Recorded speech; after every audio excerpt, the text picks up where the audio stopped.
Good evening. Labour are celebrating their victory in the Monmouth By Election. Labour won the seat with a majority of over 2,400. If the swing to Labour of 13% were repeated at a general election, the Conservatives would lose all 6 of their Welsh seats. Edward William Edmund Hugh, the Labour Party candidate, 17,733 elected. The win for Hugh Edwards wasn't as great as the polls had predicted, but in what was regarded as a safe Tory seat, it was a famous victory for Labour and a bitter blow for the Conservatives. Tory candidate Roger Evans was quick to pin his defeat on what he called Labour lies, claiming that hospitals were being forced to opt out of the NHS. But Monmouth's new MP and his defeated Liberal Democrat challenger dismissed the Conservatives' accusations as sour grapes. My reply to that is listen to the people of the constituency.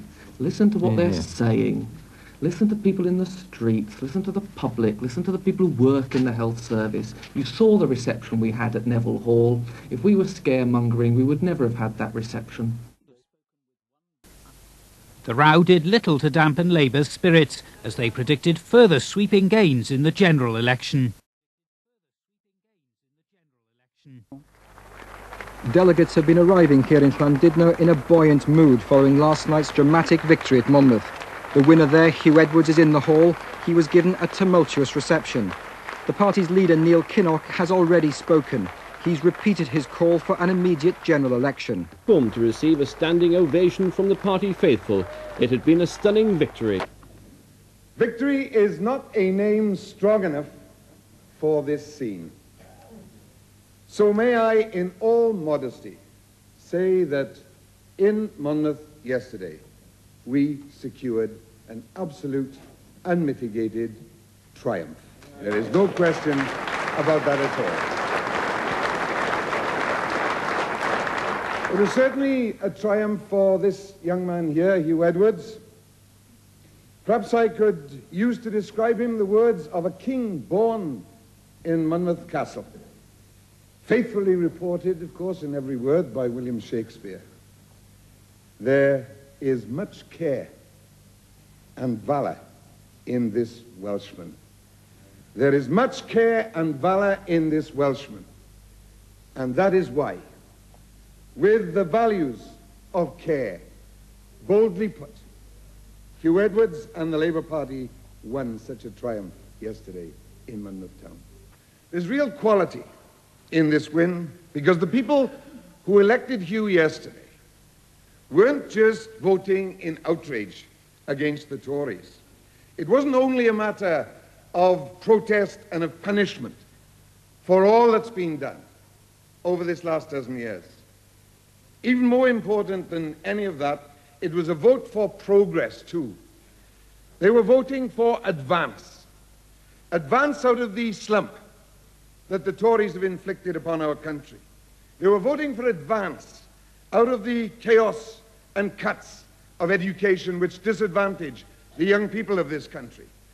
They were voting for advance out of the crisis which the Tories have inflicted on the National Health Service, the People's Health Service in this country. No question, they were voting for progress, for advance. And it is those feelings that carried Hugh to victory and to Parliament. Mr. Kinnock addressing what appears to be a euphoric Welsh Labour conference at Llandudno. Well, Vaughan Roderick is with me now after this campaign. It's obviously a very famous victory, this, for Labour. This is a stunning victory. I mean, this is the first time Monmouth has gone to Labour since 1966, the second safest Tory seat in Wales, and with a swing that would give them every single Tory seat in Wales, plus the Liberal Democrat seat of Brecon and Radnor. And as at the Vale of Glamorgan, it's the health service that stitched up the Conservatives. They seem to have been taken by surprise. I think I'd be careful to say it dominated the campaign in the way it did in the Vale. I don't think it was the sole issue. There were other issues like recession, but I think it did wrong for the Conservatives. Their early leaflets didn't even mention the health service. I don't think they foresaw this Labour tactic of concentrating on the health service, and I think that may be what's caused this obvious, genuine anger from many Conservative ministers today. In the election, Labour overturned a Conservative majority of more than 9,000 in what had been the Tories' second safest seat in Wales. Labour took 39% of the vote compared to the Conservatives' 34%, a swing of 12.6% since the general election. The Liberal Democrats slightly increased their share of the vote to nearly 25%. Following the Monmouth victory, Neil Kinnock has been warmly received at the Welsh Labour conference in Llandudno. As Anne Perkins there reports, he told delegates this evening that Monmouth was neither a protest nor a punishment for the Conservatives, but a vote for progress. Exactly 4 years ago, Neil and Glenys Kinnock were filmed walking over the Llandudno cliffs for the most celebrated party broadcast of the 1987 election. Hours earlier, the Labour leader's speech here had launched his party's campaign. Today, in the wake of the Monmouth victory, Labour's launching another election campaign. During the campaign, the Labour Party made the Neville Hall Hospital the central issue. The hospital confirmed today that it was considering becoming a trust, which means opting out of local health authority control. But the Tories insist that doesn't mean leaving the national health.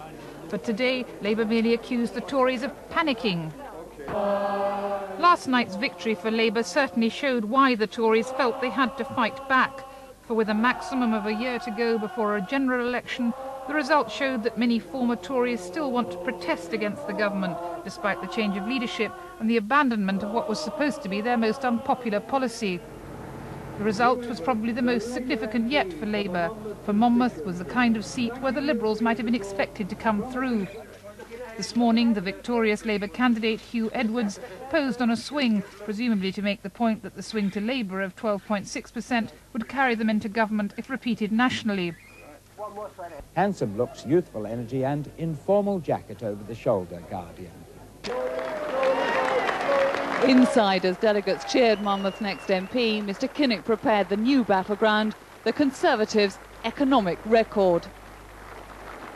Unemployment in the early 1980s, you remember it? They told us then it was making Britain lean and fit. Unemployment in the mid-1980s, they said that was making Britain more competitive. Rising unemployment and recession now, they say, is the necessary price. The price worth paying for combating inflation. That's what the Chancellor Lamont said yesterday, with all the sneering complacency of a lounged lizard basking in his own self-satisfaction. A price worth paying. Labour's record on growth was far better than the Conservatives, he said. Rising unemployment and the recession have been the price that we've had to pay in order to get inflation down. But that is a price well worth paying. May I remind you... Their gaffes continue to astound. Mr Major and his team look lost. This was the most sweeping condemnation of all, at least until this morning. The Tories wallow in post-Monmouth gloom and disarray.